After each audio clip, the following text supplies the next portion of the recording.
Bangladesh West Indies one day সিরিজে সবচেয়ে বেশি যা নিয়ে আলোচনা হয়েছে সেটা মিরপুরের কালো মাটির পিচ। প্রথম দুই ম্যাচে পিচের আচরণ দেখেছে সবাই। এমন পিচে খেললে ব্যাটারদের ভবিষ্যৎ যে ভালো হবে না সেটা খালি চোখেই আন্দাজ করা যায়।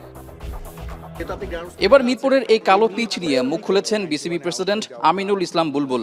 খুব শিগগিরই ব্যবস্থা নেওয়া হবে আশ্বাস দিয়েছেন তিনি। মিরপুরের উইকেট খুবই একটা কমপ্লিকেটেড জিনিস, তবে যেহেতু এই মাটিটা দেখতে পাচ্ছি যে it's not behaving that well, so এখানে আমাদের ভবিষ্যতে কি করা যায় এমনও হতে পারে যে আমরা যারা নাকি স্পেশালিস্ট তাদের সাথে কথা বলে আমরা চেষ্টা করবো স্লোলি হয়তো দুটো করে পিচ আমরা অন্য মাটি দিয়েও ট্রাই করে দেখব। শুধু পিচ নয়, ব্যাটারদের স্কিল বাড়াতে বাড়তি নজর আছে বিসিবির। 3 ফরম্যাটে ভিন্ন স্টাইলের ব্যাটিং এর জন্য একাধিক ব্যাটিং কোচ নিয়োগের প্রক্রিয়ায়ও হাঁটতে পারে বাংলাদেশ। যেহেতু আমরা 3টা ফরম্যাটে খেলি এবং আপনি জানেন যে 3টা ফরম্যাটে 3 ধরনের ব্যাটিং স্টাইল দরকার হয়, হয়তো একটা কোচ দিয়ে সবগুলো স্টাইল হয়তো পুরো পরিপূর্ণ হয় না, তো সেই ব্যাপারে আমরা চিন্তা ভাবনা করছি।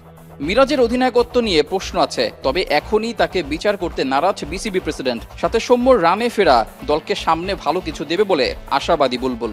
আমরা সবাই জানি মিরাজ একজন ক্যাপ্টেন্স ম্যাটেরিয়াল, সো ওকে একটু সময় দিতে হবে। সৌম্য তো অলওয়েজ ট্যালেন্টেড ক্রিকেটার। আমি টিম ম্যানেজমেন্টকে ধন্যবাদ দেবো যে তাকে কন্টিনিউ করিয়েছে, যেমন সিলেকশন এমন একটা জিনিস যে একটা ম্যাচ খারাপ পরে আমরা সাধারণত ড্রপ করে দিতাম, বাট এই কনসিস্টেন্সিটা হয়তো সৌম্যর এই ব্যাটিংটা বা কনফিডেন্সটা পাওয়ার ব্যাপারে অনেক কাজ করেছে। বাংলাদেশের ক্রিকেট নিয়ে নানান আলোচনার মাঝে নেতিবাচক বিষয়ই বেশি, তবে এসব নেতিবাচককে পাশ কাটিয়ে ভালো কাজের মাধ্যমে ক্রিকেটটাকে এগিয়ে নিতে বদ্ধপরিকর বিসিবি প্রধান। রেজাউল করিম, এখন, ঢাকা।